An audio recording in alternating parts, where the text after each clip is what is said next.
I wrote the book because my vocation as an individual, where I'm called to be, is to work with colleagues, family members, teachers, administrators, students, around their own experiences of schooling. And I wrote the book to be a resource to these colleagues in these different roles, in their passion and in their hunger for equity. Equity is something that all of us yearn for.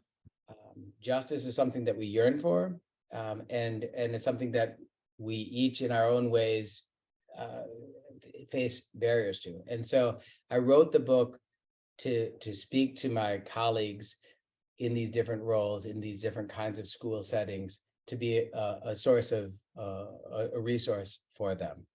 I wrote the book because, in my perspective, I saw in the field of educational leadership, I saw a proliferation of resources that were very specific and useful, but narrowly tailored.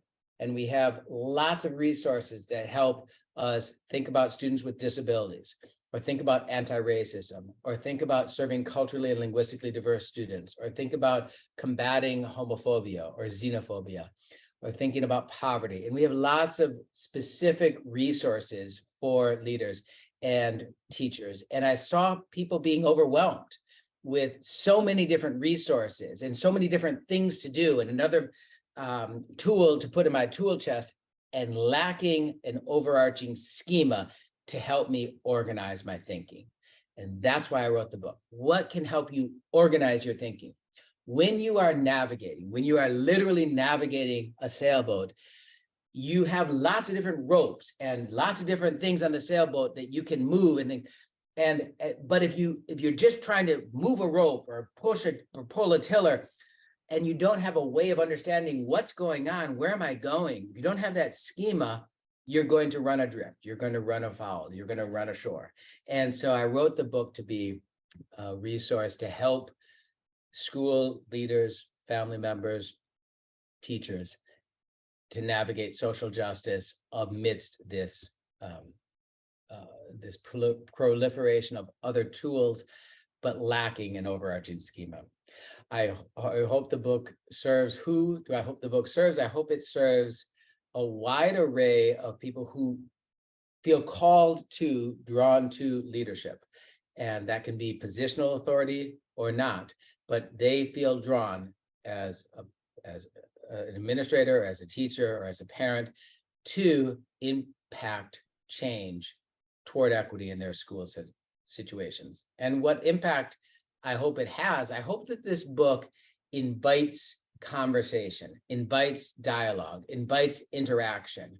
We live in an age in which we speak in echo chambers and we listen in echo chambers. We live in an age where we do not engage across multiple dimensions of diversity, whether that's racial diversity, linguistic diversity, religious diversity, sexual orientation, you name it. We live in echo chambers. And as a school leader, as a district level leader, you need to break out of those echo chambers. You need the wherewithal that you are able to interact with people in a pluralistic society, that you are able to genuinely have relationships with people who differ from you, not performative relationships, genuine relationships. And it's difficult work to do that.